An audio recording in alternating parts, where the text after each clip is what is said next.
Good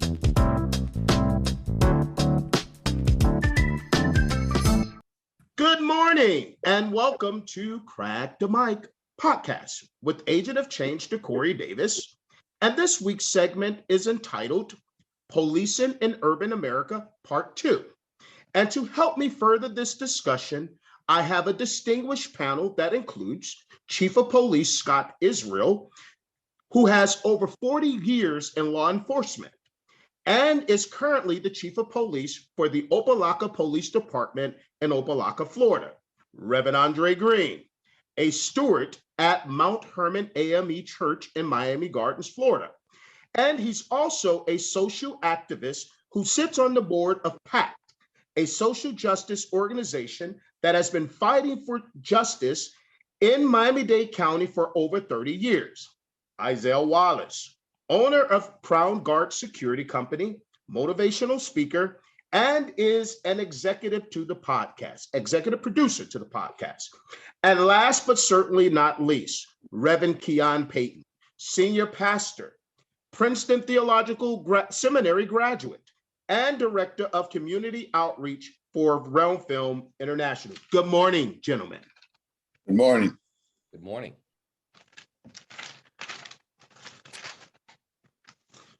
With crime rate on a steady rise in the United States, more specifically murder, the rate rose 30% between 2019 and 2020, the largest single year increase in more than a century, according to the data published by the Center for Disease Control Prevention, CDC. Now, to be clear, the findings are aligned with a separate tabulation of the nation's murder rate published by the FBI, because the CDC tracks murders by analyzing information contained in death certificates. Meanwhile, the FBI collects its information from thousands of law enforcement agencies across the country. Nonetheless, despite the different methodologies, both sources point to a rise in the US murder rate during the pandemic year of 2020. Suffice it to say, firearms were involved in 77% of the murders, according to the FBI. So let's just dive back into this discussion, if we may. And I'd like to ask our beloved chief this question here. Is there an unwritten agenda to kill Black men in some police departments?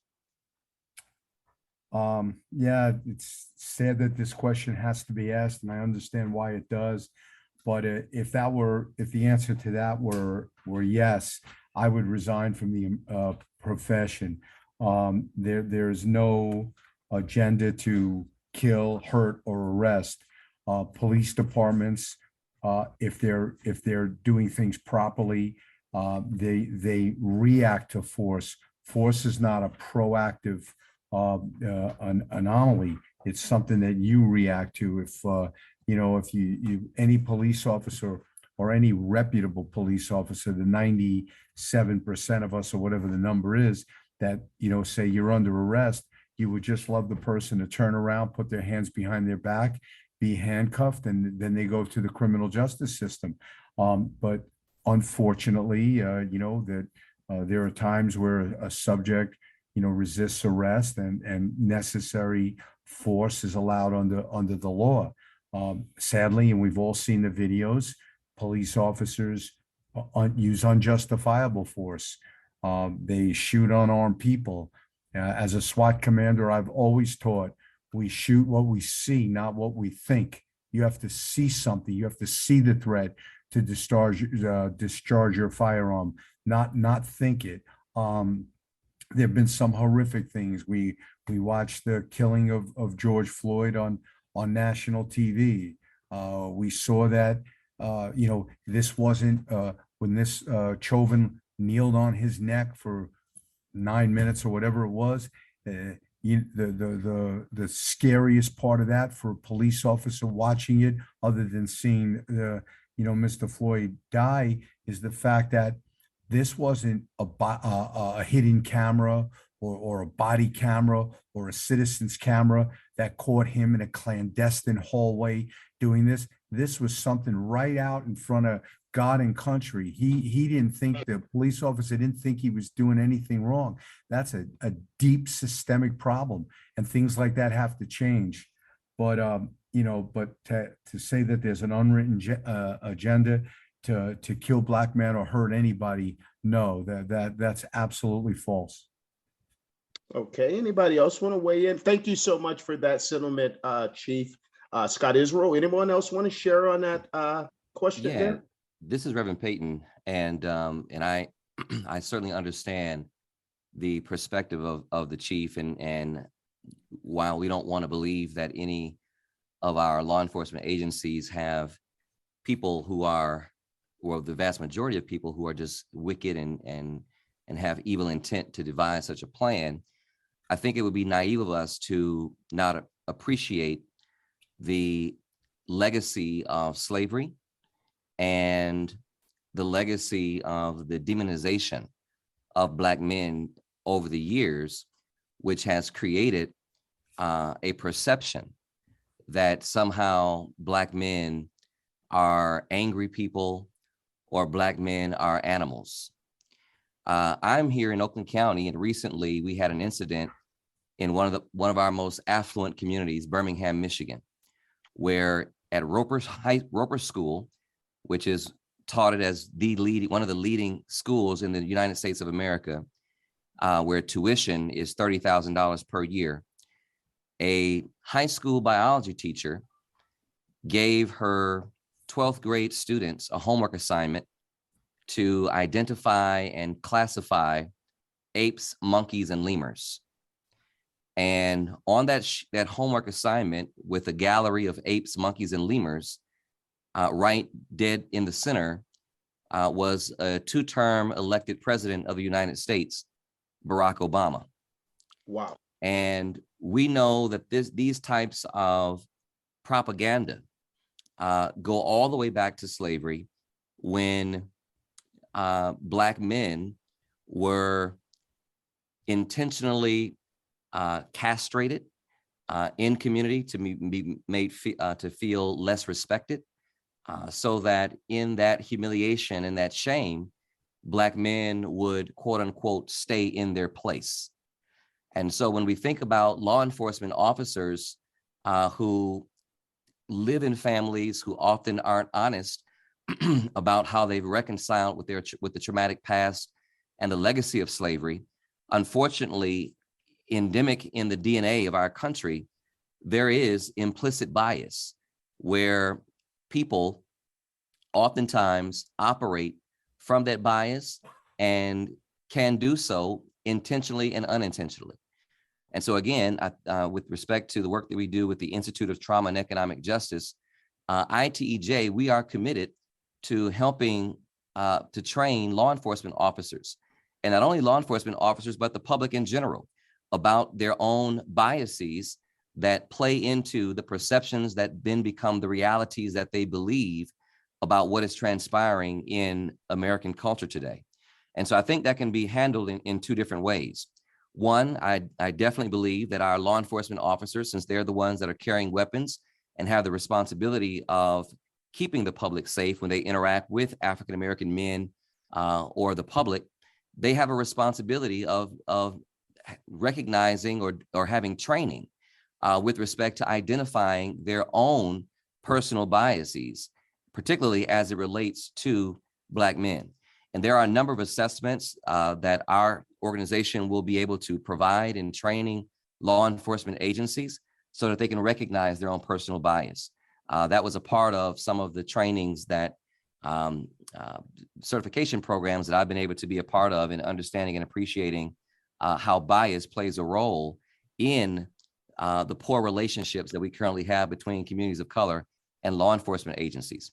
One last thing I'll say to this point, on the other side of it, while we want to ensure that we are educating our police officers about their own biases, one of the trainings in Oakland County that I was able to be a part of, they had us to go through a virtual simulation program where we had to put on these virtual glasses and be placed in real time, real life scenarios that police officers would be in using laser guns.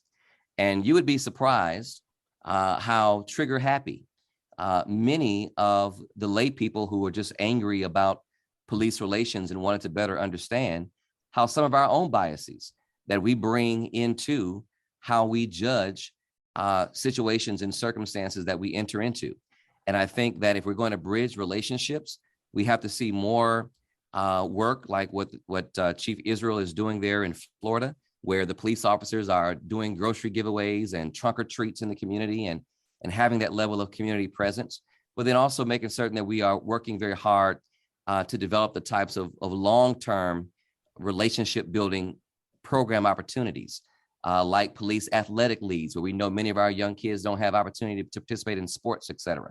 So there are a number of ways that I feel that we can address this, and I'll stop there so that other panel members can chime in. Thank you for sharing, Reverend Payton. You want to go ahead, Reverend Green, and share your thoughts? Sure, I agree with a lot of things that Reverend Payton said. I was going to do a historical thing a little bit too, but it's a little bit different. You're absolutely right. But remember, also, Reverend Payton, the police was developed to do what? To go round up the slaves. Right. You know, so that's our history of thinking about police, and that's been bred into us. And the other thing I would like to say, I don't believe that there's an unwritten agenda to kill Black men, but I believe that, you know, in everything, there's an 80-20 rule. I believe that there's still 20% of certain group of people that have a certain bias against people of color.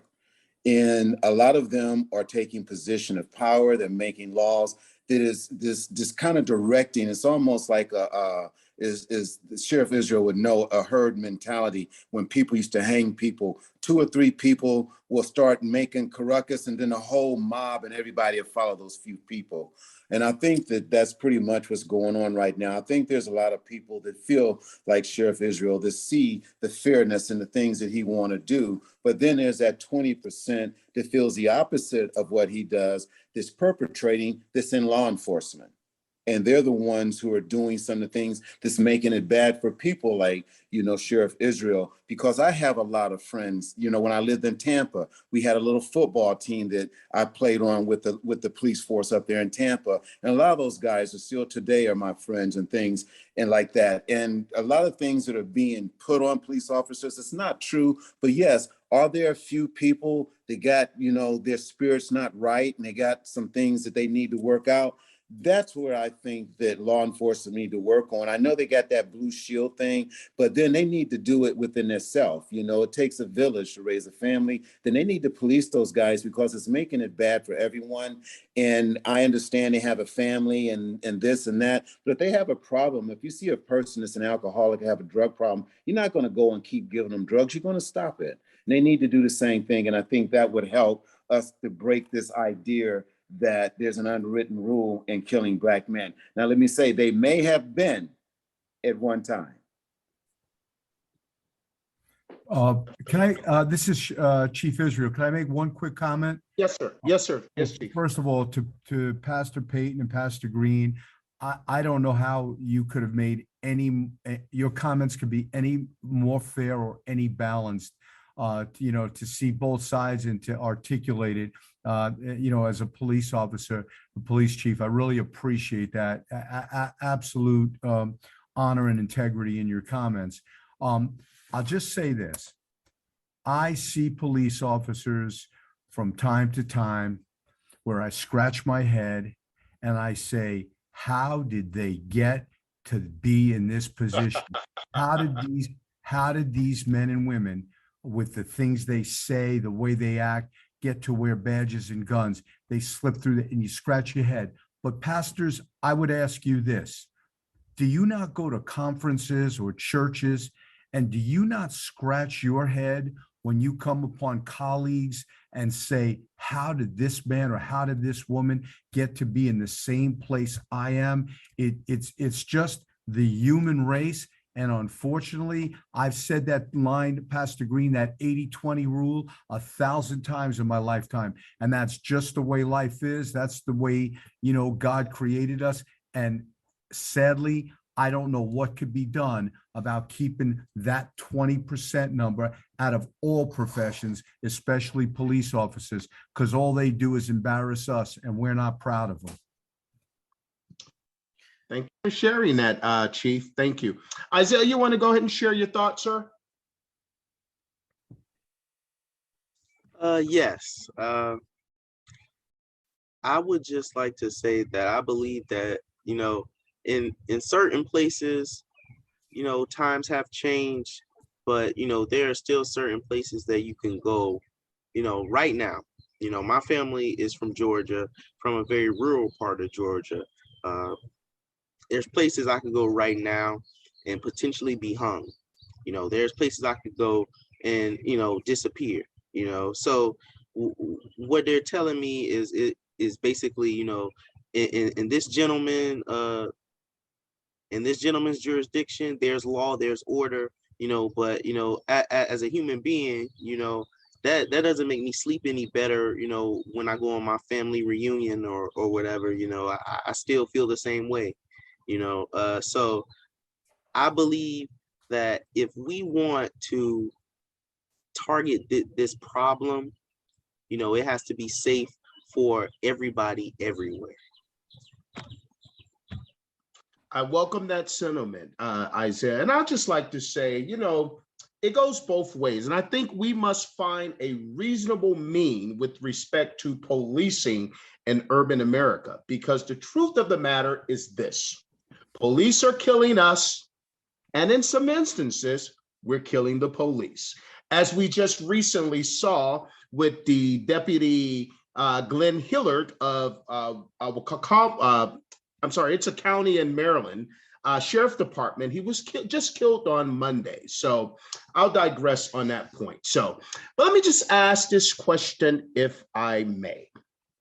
Chief, what is being done via training, discussion, reprimands, and local police departments to crack down on racist officers so another George Floyd case does not occur? On the physical end of it, the training, especially post the murder of George Floyd, those type of chokeholds and those restraints, in my entire police career, I've never been to one training where they were taught, spoken about, or shown to us by an instructor. That wasn't a tactic that I hope and pray. I haven't been to that Minnesota police agency, but I hope and pray that isn't something that was taught. I've never heard. We're reinforcing now how we use come along holds, how we restrain people. And I can assure you the neck, the carotid artery, those aren't areas that we teach or that we use. But I think the courses we take in implicit bias, one of my favorite words in police training, and when I go into classes, I always talk about diffusion, de-escalation. I love those words. So we talk about the de-escalation, very important. Down here in Florida or in South Florida, we have these gold letters that go on our police uniform, and they say CIT, and it stands for Crisis Intervention Training. And I've actually seen this with my own eyes. I've seen a person suffering from mental illness.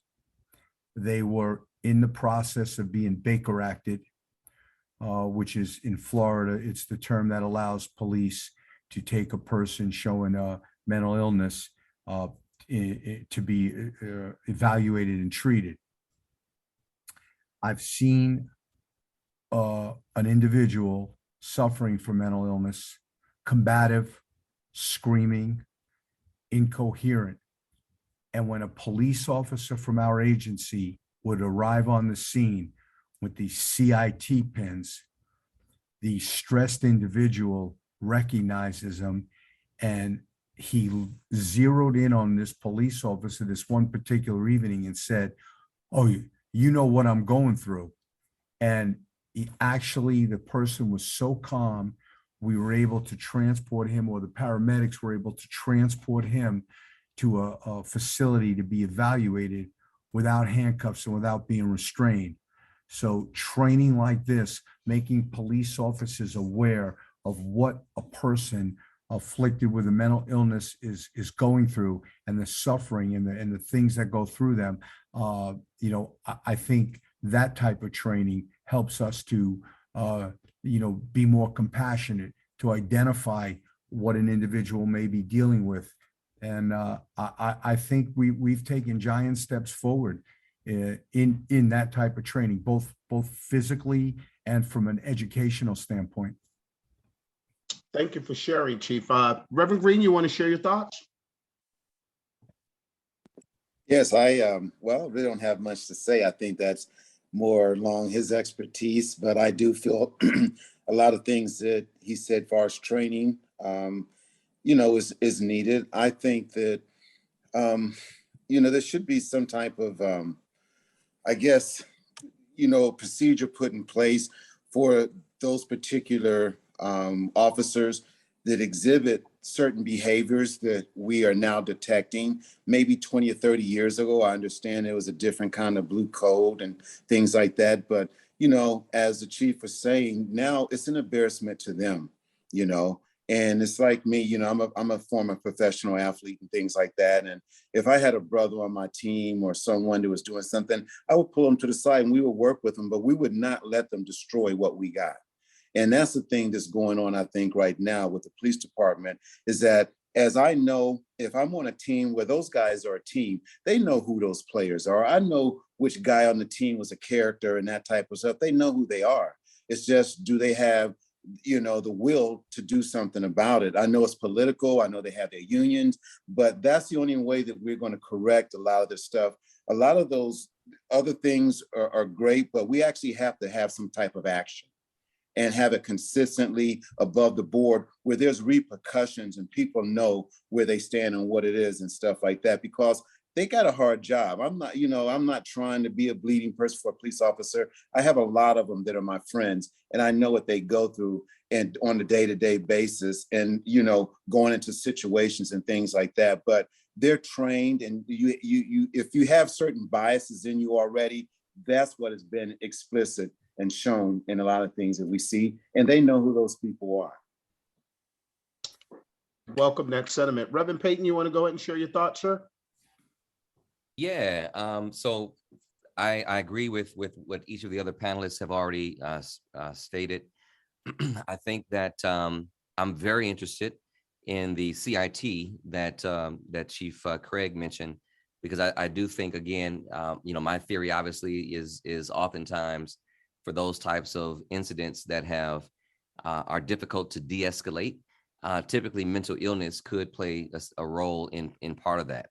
So if officers are receiving the adequate training to be able to de-escalate and to get people the real help and support that they need, I think that is a very, very effective strategy. And one of the things that I also would like to see take place, and something that we're going to be working to try to figure out how to make it happen in our organization, and that is, how can we engage law enforcement agencies across the country to really identify what their best practices are. I think you got a lot of great work that's happening in a lot of different communities, and we're all trying to tackle the same problem. And so one of the things that we will be working to do through our technology and ITEJ solutions that we'll be providing for counties and law enforcement agencies is to really take the data and be able to interface it with other law enforcement agencies as to identify what those best practices are. So, for example, and Chief Craig may be more familiar with this, but in the training program that I had in Oakland County, when you talk about data, data is often, aggregated and manipulated in many different types of ways based upon who is receiving the information. and there's no real objective way for reporting. Whereas if we were to interface a lot of the data that's taking place in one agency and cross-reference it with other agencies across the country, I think that through technology, we might be able to pull our communities together and bring our communities together in fruitful dialogue and conversation that can expedite the identification of the types of best practices that are needed in these types of crisis moments. Thank you for sharing, Reverend Peyton. You want to share your thoughts, Isaiah Wallace? No, I don't have anything to contribute at this point.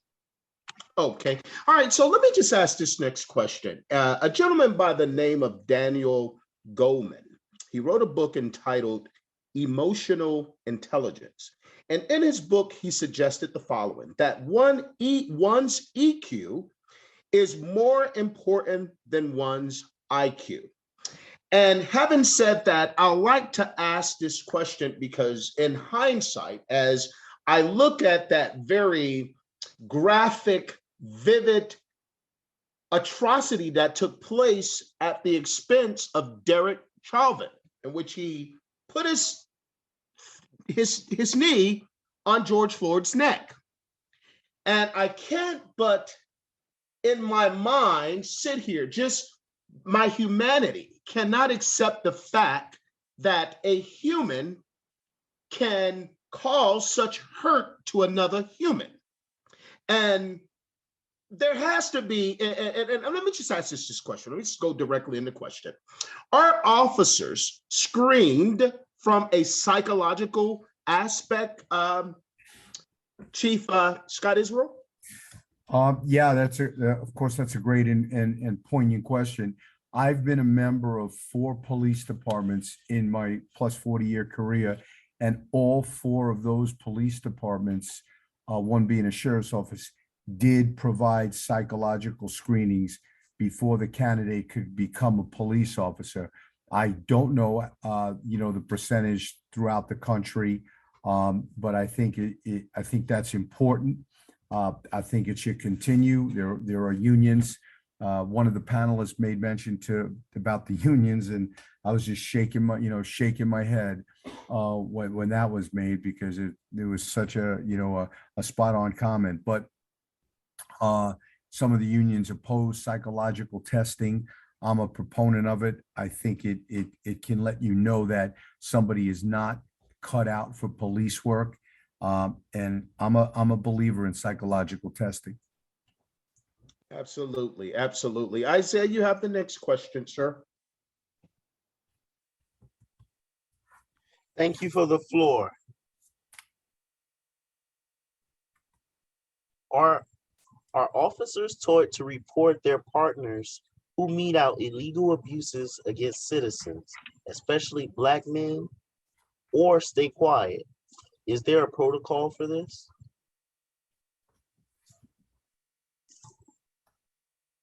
Chief? Yeah, Chief Scott Israel? I'll take that question. Officers certainly are in the academy to become a police officer. We develop questions like that, integrity questions, use of force questions that are going to let us know, will the candidate report wrongdoing to his or her supervisor? So the answer to the question is we are taught to report abuses and what have you. But I got to say this. We talk about police officers that do horrific things, and they do. And too often we want to blame the agency or the lack of training. And I'm not saying that sometimes, if that's the case, then you stand up and you own it as a chief or a sheriff.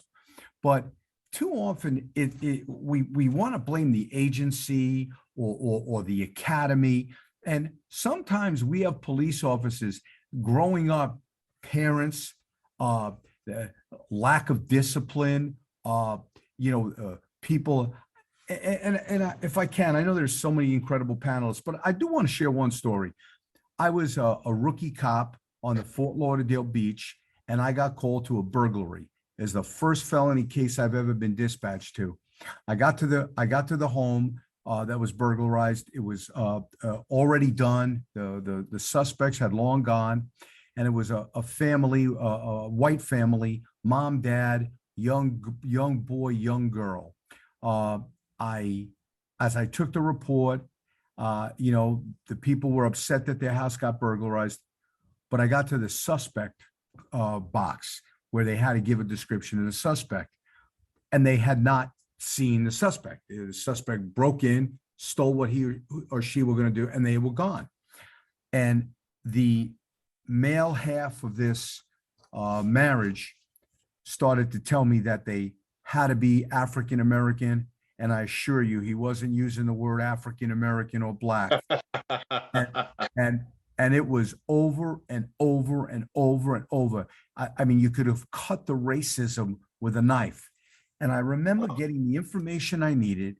I remember sitting in my car, and I remember saying to myself as I was doing the report, how could these young kids grow up to be anything but racist?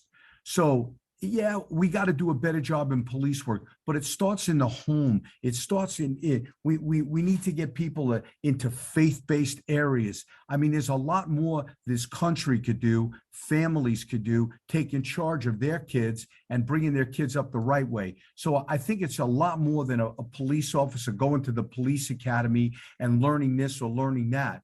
I mean, they didn't teach me how not to steal. They didn't teach me how to not be corrupt. They didn't teach me how to not be racist. These are things I learned from my parents. And I think that's something that we need to spend a little bit more time looking at it. Just my opinion, not preaching to the panel, but I wanted to offer that. Hey, I have to say amen. Absolutely. Well, if I can offer a counter to the amens. And, go ahead, Reverend Payton. I'm actually in the process now of reading an extraordinary book that I would encourage you all to take a look at. It's called Rising Out of Hatred: The Awakening of a Former White Nationalist by Eli Saslow. And the point about training, and why training is so important, is because we know that people aren't born to hate. Hate is taught, and it's often taught in the home. And because, again, of our traumatic past of slavery, we know how Black people have been denigrated, and those who were of the superior, or quote unquote superior race, even in the Constitution, right? Blacks are, considered not to be fully human. And those are things that are taught. And so sometimes when those biases are taught in your home, it's difficult to break away from your family, even if you have different views from them. We see it all the time, whether it's hate in Black and white, or being a Black pastor in a Black church, where for so long we've taught hate in sexual identity. And when that same level of hate is taught, it's often hard to unlearn those behaviors, particularly when you've been taught them all your life by people who you love and trust. And so I think the book does an excellent job of sharing the story of a young white nationalist who went to college, and actually they're in the state of Florida, went to college. And when he went to college, on his dorm floor, he had a Jewish roommate. Down the hall, he had a Black roommate. He met all of these diverse persons that he would not have ordinarily interacted with in his own time. And because he was exposed to that level of diversity, a lot of the prejudice and hate that he was taught over the years was able to dissipate as a result of him developing those relationships and learning more about their cultures and appreciating their cultures and the systemic racism and hate that's been taught throughout the years. So one of the things that training does to identify those implicit biases is you talk about person's upbringing, and you ask them, in anonymous questionnaires, what were they taught as children about the perspectives of African Americans, et cetera. And in those types of settings, you're able to illumine some of the deep-seated beliefs that have been taught over the years, which presents then an opportunity to give the right type of training, the right type of teaching that's needed. And one last thing I'll say to that point, unfortunately, the state of Florida has a governor who doesn't believe in critical race theory, where we actually teach the truth about our history. And anytime we have this implicit bias and this hate that also contributes to much of the violence that we see happening in our society today, if we're not able to really reckon with that traumatic past in truth and talk about the truth of our histories, we'll never be able to unlearn the misperceptions and misunderstandings that have caused us to stray the righteous path. Thank you for sharing your thoughts, Reverend Payton. And you want to go ahead and share your thoughts, Reverend Green? Yes, I agree pretty much. I think that, you know, what Chief Israel was saying is true, you know, about what they try to do to, you know, kind of weed out, you know, some of the people that are in the police force that, you know, do things, you know, commit, you know, crimes or do things to people of color. I think that a lot of it does have to do with where your family is. I know one time I was asked as an athlete about being a role model, and one of the things that I said is that if a child looks away from his dining room table for a role model, then there's something wrong in that home. You know, and I agree 100%, you know, with the chief. I think that a lot of the systemic racism has been passed on from generation to generation, but that's only 20%. We cannot let the lunatics rule the asylum. We cannot let them take control, let the minority rule the majority. And that's why I say that, you know, we have to stand up as people, and we have to, you know, put a stop to this. It's like, you know, if a child does something that is not right, you're not going to sit there and have a debate with the child. You want to correct them and tell them, no, don't do that no more.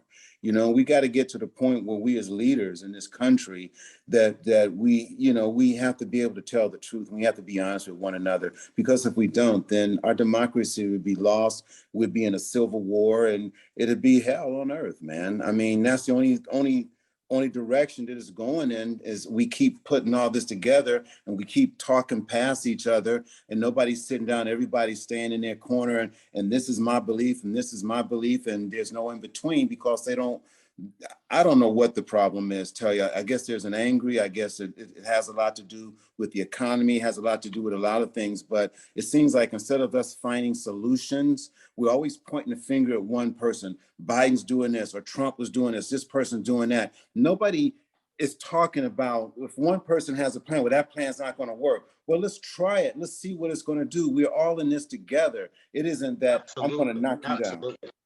Absolutely. Absolutely, Reverend Green. You want to go ahead and share your thoughts, Isaiah?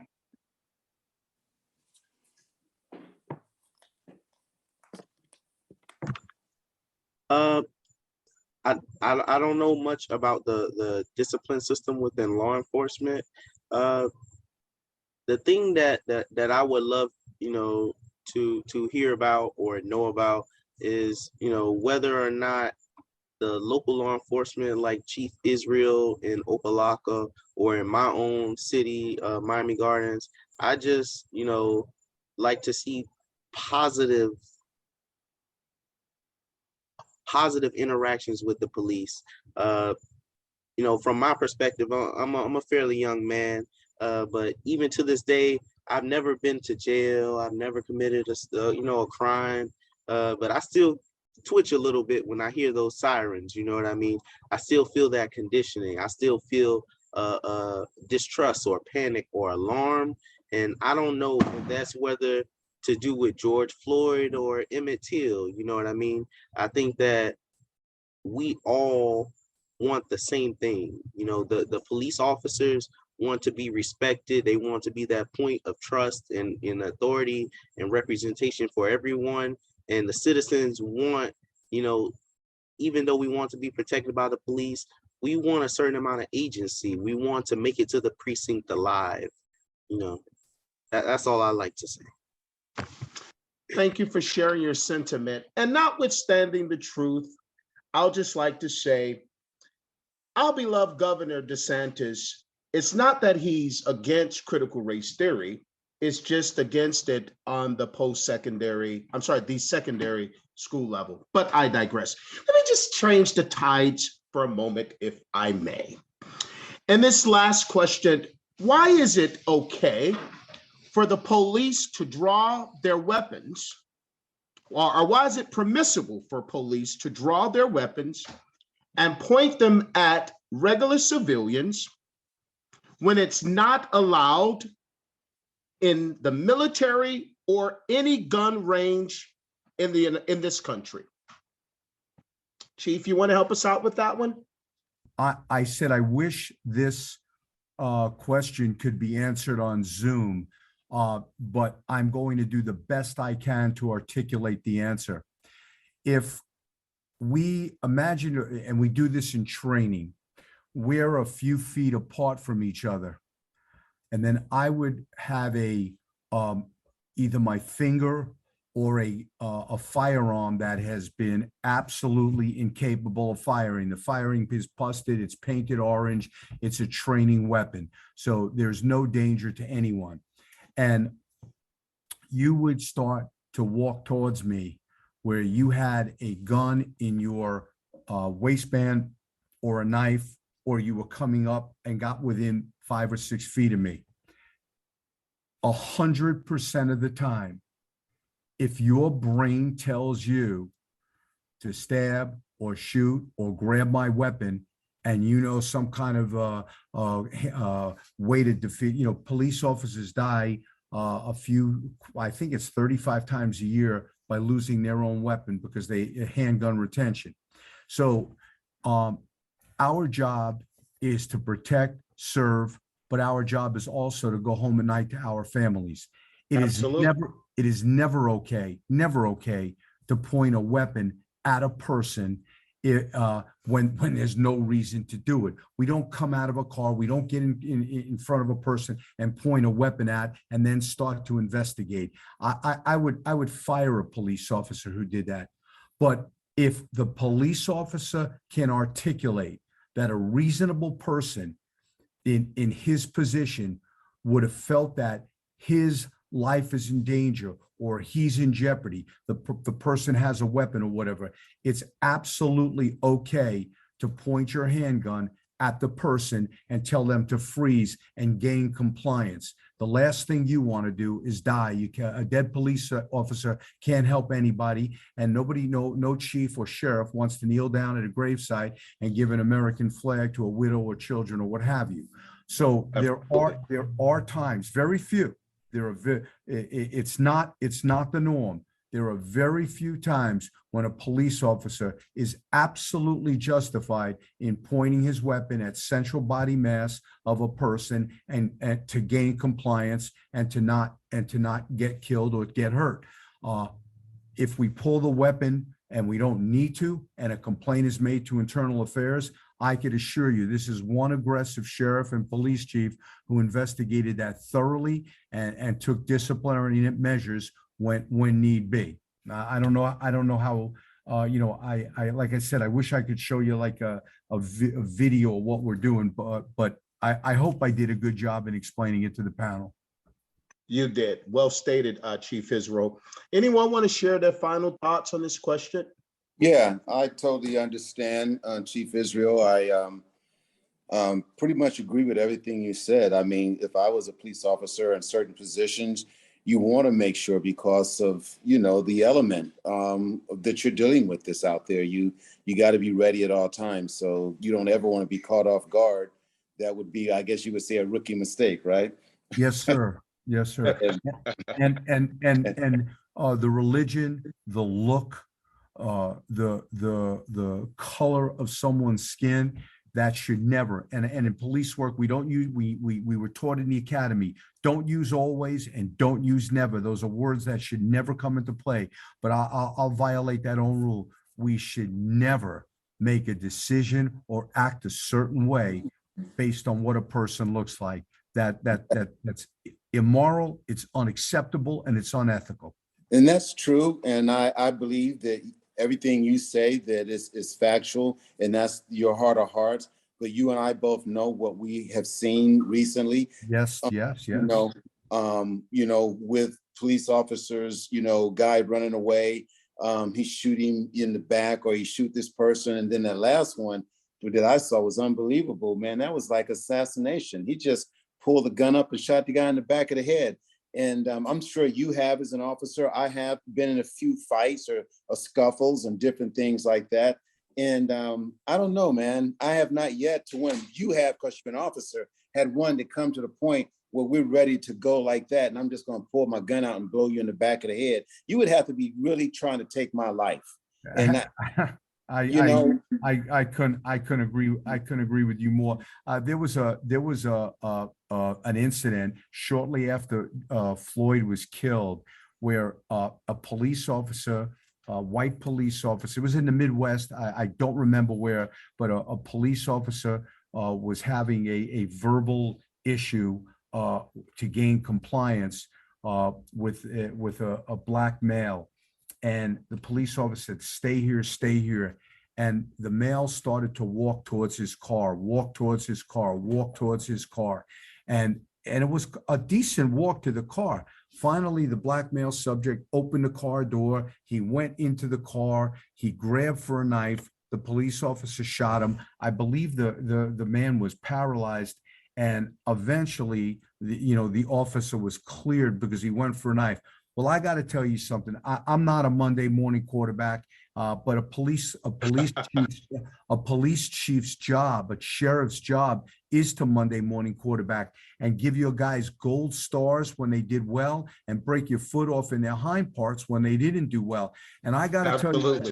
And I got to tell you something, and I can tell by this panel, if any one of us were out on the street that day and this man started walking away and walking away, we never would have let him get to that car. We would have used a come along hold. We would have went hands on. We would have restrained the individual. He already violated, a directive from a police officer. He could have been arrested, but we have officers who are afraid to be in Black communities. We have officers with this systemic racism, and that in and of itself is an issue. And I don't know how we get past that. We train, but sometimes, if you use hands for force, or what you're taught in the academy, and I'm not talking about beating a person or clubbing them or something like that. I'm talking them use tried and tested restraints to put a person into custody.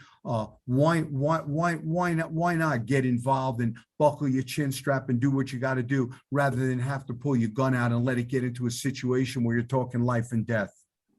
Wow, amen, brother, amen. Absolutely.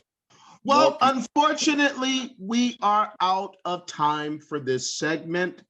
I'd like to thank my very distinguished panel, Chief Scott Israel of the police chief for Opa-locka Police Department, Reverend Andre Green, stewardess and board member for PACT.